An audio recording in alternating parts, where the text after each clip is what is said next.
Prince Harry's war with the British media is just the latest episode in a life full of drama for the Sussexes. Yeah, since King Charles took the throne, there's been no shortage of family feuds and sovereign spats. We love it. And they aren't the only royals causing chaos behind palace walls and in the public eye.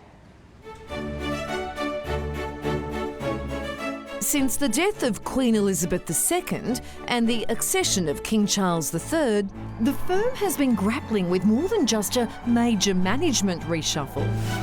The first reviews are in, and Prince Harry's book is taking a beating from the anti-Harry and Meghan press in the UK. Prince Harry has thrown plenty of bombshell revelations into the public domain.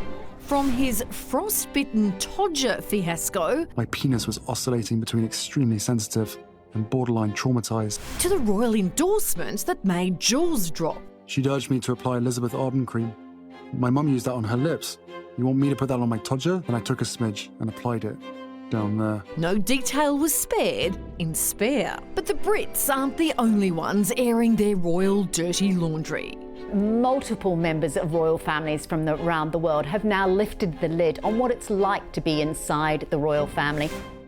Who could forget Denmark's royal rift? In a shock move, Queen Margrethe stripped titles from the children of her second son, Prince Joachim, taking the family by surprise. Nikolai, 23, Felix, 20, Henrik, 13 and Athena, 10 would no longer be princes or princesses. The move sparked a very public feud that played out in the world's media. The prince says, quote, "We are all very sad. It's never fun to see your children being mistreated like that." The Queen has apologised that her decision has hurt the grandchildren, but she's not backing down. This was enormously damaging to the royal family, not just personally to members of the family, but how they were regarded by their subjects. They were not seen to be communicating particularly effectively. Queen Margrethe had to backtrack and say that perhaps she hadn't given it as much consideration as she should have. So in terms of how this family was perceived by the rest of the world, it looked a real mess. Australian-born Crown Princess Mary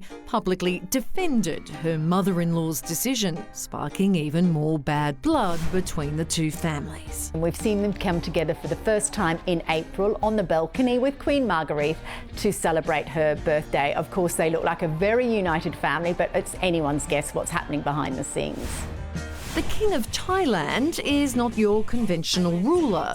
Once known as the playboy prince, his reign has been no less controversial. King Maha Vajiralongkorn has removed his junior wife of her titles and military ranks. He accuses her of disloyalty and of seeking to undermine his senior wife, Queen Sutita. The king's erratic behaviour can be summed up in the way he has treated his first royal consort. She's the first person to be a consort in more than a century. She was elevated to a military position, she was on his arm, and then she was instantly demoted when he perceived that she was being disloyal. Then, 10 months later, she's reinstated. Living a life of extravagance and eccentricity, his colourful private life regularly hits the headlines. He crowned his pet poodle a senior-ranking official in Thailand's Air Force, and when his beloved pooch died, it was given a 4-day state funeral. There's a lot of consternation from the Thai people about his lifestyle, about the way he chooses to go about this very non-regal life. The royal palace in Madrid has seen monarchs rise and fall, and today flee. In 2014, Spain's former king, Juan Carlos, threw in his royal responsibilities amid a string of fraud allegations, his son Felipe taking the crown. Now, an explosive new book has rocked the royal palace once again. There are apparently lots of juicy details in this new book about the king, the most important of which is that there's claims that he had a secret daughter. Plagued by scandals, all eyes are now on the new monarch. The new king, King Philippe, his wife Queen Letizia and their 2 daughters are working enormously hard to restore the reputation of the royal family in Spain.